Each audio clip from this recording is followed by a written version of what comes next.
Good day everyone. Okay, andito po ako ngayon para ituro kung paano gamitin ang app na Quizalize and for 5 minutes. Ayan, Quizalize. Search lang natin ang app na Quizalize. Okay, so you need to start here.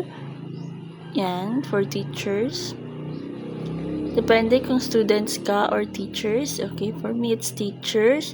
Ayan, nalabas yung mga search button. Mag-search tayo ng topics and ang isa-search natin is flags. Yan, simple topic. Okay, yan, you need to add the curriculum. Mag-choose ka po ng curriculum kung ano yung align dun sa topic. Okay, ayan, scroll. Okay, we can use Philippines 1 to 10. Next, and for subject, we can choose English subject. Kunwari, sige. And next is for grade. Yan, grade 7 po. Okay, grade 7. Okay, makikita natin na lumabas na quizzes is 162. Yan, andyan lahat ng quiz na connected dun sa ating pinindot. Okay. Yan na yung quiz. Give to class or save for later. Yan, scroll natin kung ano yung mga questions. And what is the setting of the story about it? Yan, okay. Yan po yung mga lalabas pag tayo is nag-open ng isang quiz. Okay, kunwari give to class.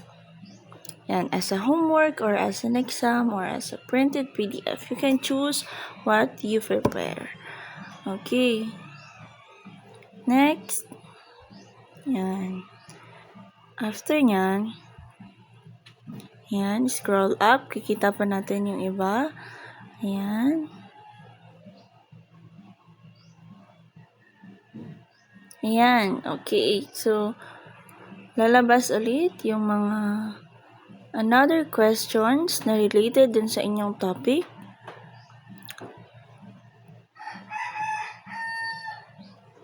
Yan. What is the flag that features? Yan. And for that question number 1, the answer is the panda highlighted in green color. Okay. Ayan, scroll up. Okay, pag pwede na, tapos na, pwede na natin i-stop yung generalize. Ayan, another, you can see na meron silang video games, music, ayan. Kunwari, ang pinili nating title or topic is music. Yan, lalabas yan lahat dyan. Ayan. Yan. You can use this for your activity to be for the students to enjoy more, diba? Ayan. Yan. Play as a student to try the quiz or edit questions. Yan, it's up to you kung ano yung i-choose mo. Yan. Ito yung game na pwede mong igamitin dun sa iyong mga activities.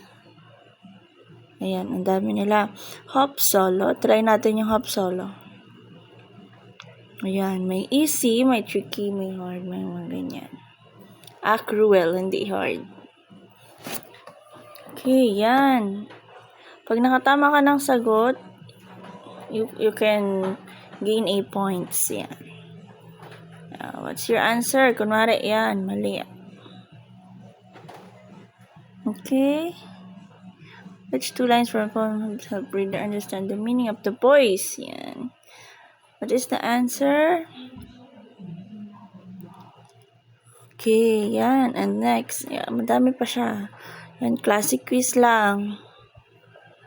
Ang dami niyang pwedeng pagpilian. So, yan, you can, yes, we get the correct answer to distribute evenly. Yan, the poise. Yan, let's go back. Okay, lalabas ulit yung ating sinerge na topics kanina.